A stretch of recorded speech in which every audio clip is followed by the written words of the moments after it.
Glen, Carl, you've received your instructions in the dressing room. Obey my commands at all times. Protect yourselves at all times. Anything from here down will be considered low. Anything from here down will be considered low. Gentlemen, let's do it. So we are ready for the WBC World Title and the Super 6 World Boxing Classic semifinal. What a win this would be for Glen Johnson. In 2 fights, he wins a World Championship and has a chance to go after Andre Ward's belt and the Super 6 World Boxing Classic title. Meanwhile, Carl Froch has taken on all comers. He continues to step up his skill level. He has the heart of a warrior, but this may be his toughest fight against a true warrior in Glen Johnson. Round 1.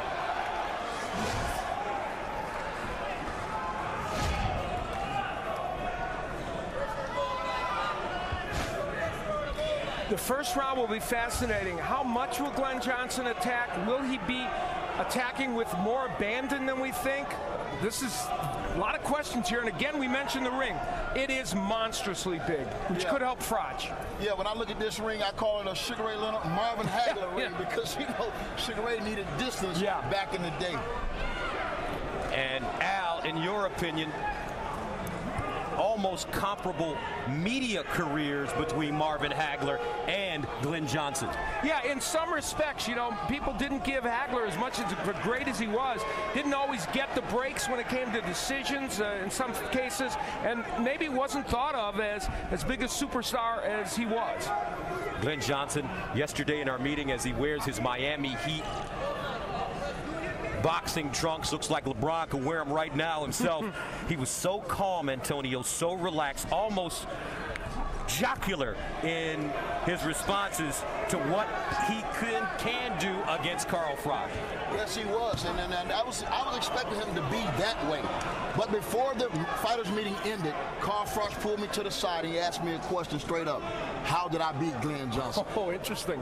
That led me to believe that he had some concerns about fighting this tough guy, Glen Johnson. A very tactical first round, and Glen Johnson has been careful how he's attacked, and Froch has not thrown a million counter punches either at this point. Well, Antonio, did you tell him how to beat Glen Johnson? What did you say? I told him what worked for me. You know what I'm saying? I gave him angles. I was up under all his big shots all night long, but I didn't run.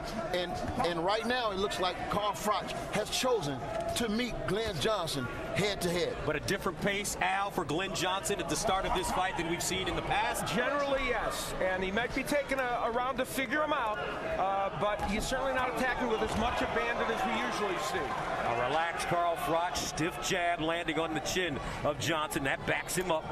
And the Cobra, Antonio, as you told us the other day, he is slick.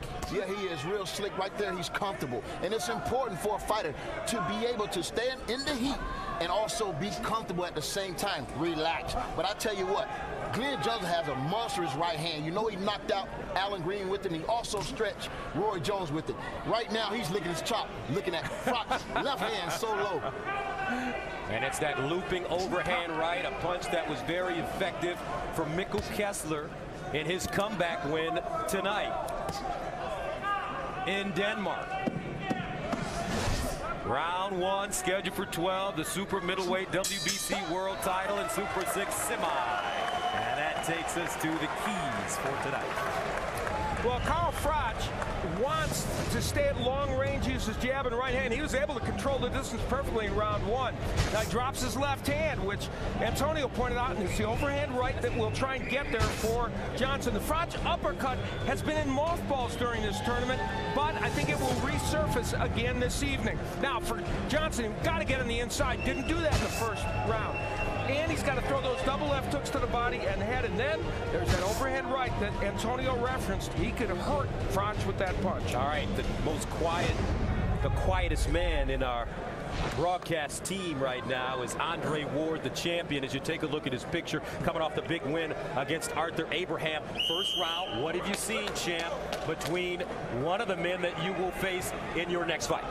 I like Glen Johnson in that round. I think he was inching closer. He was just missing with that big right hand. And I think he's got Carl Froch a little confused at the moment. were you surprised at Glen Johnson's pace? He usually starts a little bit quicker. Well, you know, Carl Froch is a solid puncher, and he's just got to be careful. You know, I looked at Glen Johnson when he came out. He was very dry. He's sweating good now, but he was dry. So I don't know if he was just trying to warm up or what it was, but I think that was his round. And, Champ, when we talked in the dressing room before the fight, you were concerned with Glen Johnson's weight and how that could affect him. Well, you know, reason being is that he didn't really have a tough fight with Alan Green. And now I'm looking at this pace. This is not going to really press or stretch Glen Johnson. He can go at this pace all night long. I thought Froch would come out, put the jab, be more aggressive to really stretch Glen Johnson. He's comfortable in there right now. Glen Johnson jogging yesterday on the boardwalk here in Atlantic City at 42 years old, didn't have problems making weight. He said, I'm a hard worker. This is what I do all the time. I just wanted to shake it out and get loose. You know, early in this fight, Glen Johnson said, I've got to get to the body. He's starting a little bit now with some jabs to the body. There, you see that? He wants to work the body of Froch early, so there's not a lot of movement. And as you mentioned, Antonio and Al, Carl Froch keeps that left hand dangerously low for a nice right-handed puncher like a Glen Johnson. And Jermaine Taylor knocked him down with a right hand. Carl Froch has fought a murderous schedule.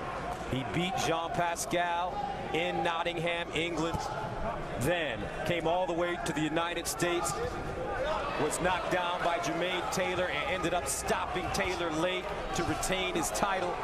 He started the Super 6, won a close decision against Andre Durrell, then lost a war against Mikkel Kessler. Right hand landing for Johnson as Carl Froch steps off, and then he performed brilliantly against Arthur Abraham. It looks like Carl Froch is opening up a little bit here. He's landed a Chris left hook, but again, I think Glen Johnson is just a little bit too close right now. I'll be nervous. Well, you know, he hasn't been able to get right on the inside where he likes to dig those body shots, but here he is. Now, this is where he needs to work, right there, Johnson. That's what he likes. And Froch ties him up, tries to work the free hand. Expect to see Froch hold a lot on the inside. Froch told us if Johnson comes in, he's going to use his jab, work angle, step off, throw the left hook under and over, and try to set up the straight right hand down the middle. Now a looping right hand. There's a left hook to the body under.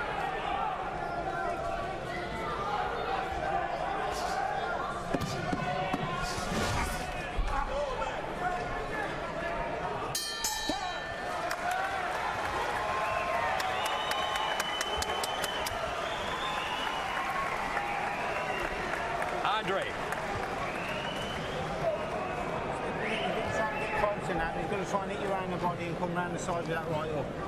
What I'm asking you to do now is 1-2, 1-2 hook, and then beat him to it when you're inside, okay? But ideally, you hit him with a reach move you think, but you've got to counter him, okay? You've got to counter him, okay? Listen to me. Jab, jab, right hand.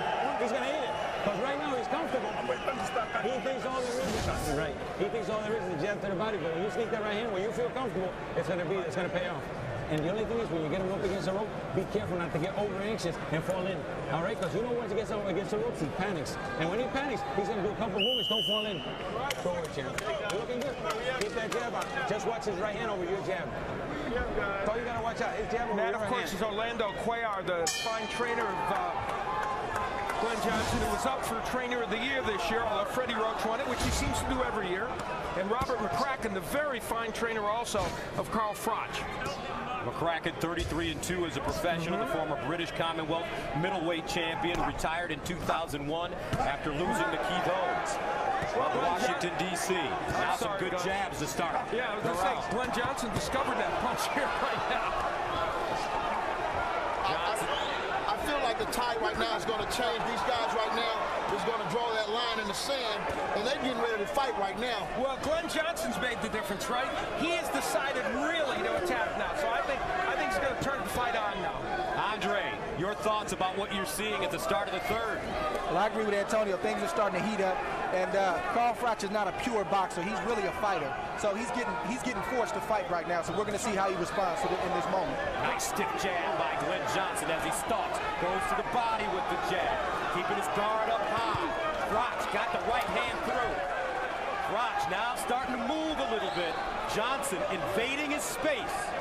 And that's what he does, Antonio. You know. Yes, he does. And you can see he's applying the pressure. That's that right hand that we talked about earlier. And that hurt Froch. The right hand hurt Froch. You know, Froch has really been winning this round with his punches, but you knew, you felt Johnson was going to land something important, and he did. Glen Johnson told us that he is going to knock Froch out. It won't take him long. Froch's hands all the way down, below his waist. Could he be tired? Like I said in the opening, it's not about skill, but it's about will. And right now, Glen Johnson is forcing his will on Froch. He's fighting a fast pace. I don't know if Froch is ready for this one tonight. Glen Johnson hired a nutritionist, lost the weight, and put on muscle at 42. He said he stopped eating bad food. He got serious because he knows that this is his opportunity, especially, Al, when you consider the landscape at 168. Yeah, this is his career is reborn. Now, let's remember, Carl Froch is landing a lot of punches here, so he's still doing well offensively, but you get the feeling that Glen Johnson, as we said, is imposing his will. And now he's starting to work the body, Glen Johnson, which is important. Froch looking over into his corner at Robert McCracken. Break, no budget. And Andre, how much has that Glen Johnson jab to the body, right to the solar plexus, affected Carl Froch? Well, that's a body shot. You know, a lot of people underestimate that shot. I use that shot a lot. It's a body shot from long range. But even more than that, the jab from Glen Johnson to the nose of Carl Froch is you know, it's paying dividends right now. This is a good fight. Both men landing big shots. Left hook by Froch as he pivots, and that's the end of the round. It's starting to heat up here in Atlantic City, folks. One of the legendary places for boxing in our country. It really is, and this man here has been involved in some big ones here. Now, in the last round, Glen Johnson landed that right hand kind of on the side of the head, and it, much like he did against Alan Green, and then he followed up with yet another one. And you see Froch using all of this ring. But Froch landed some very nice punches during the course of this round and threw some very good combinations, and that was an example right there of it. They're making this country. Carl, it's busy now. Come on, chin down, okay? Do you understand it? Come on, mate. Come on. Come on, let's go. Make sure you keep that water up, please. That ice. This is the Super 6 World Boxing Classic semifinal. The winner to advance to the final to take on Andre Ward, who's sitting with us right now. It's also the WBC World title fight as well. The champion is Carl Froch in the black trunks. The challenger is Glen Johnson in the Miami Heat trunks, who are now tied 1 apiece with the Dallas Mavericks in the NBA Finals. 4th round, scheduled for 12. Glen Johnson barely missing with that looping right hand. Yeah, you know, when I first thought about this, the keys to victory here, I said Froch is going to have to do some lateral movement. He's going to have to turn Glen Johnson. He's going backwards in a straight line and giving Glen Johnson all opportunities. He's going to have to adjust his game plan if he wants to win this fight tonight. Press row scoring. You see everybody with a 1-point win for Froch at this juncture. Mike Coppinger, USAT. Keith Idek from the Bergen City Record, and Ron Lewis from the Times of London. I have it a draw, actually, at this point.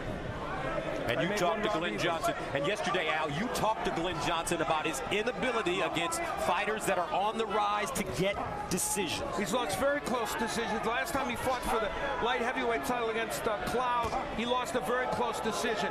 He knows that happens to him a lot, and he's going to need to take control of a fight to win it. Meanwhile, Carl Froch, Antonio, as you always talk about, he's got incredible heart.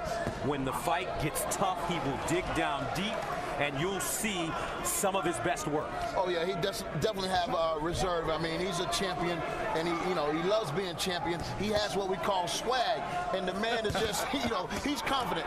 He feels that he can beat any man on any given night. What are you seeing so far, Andre?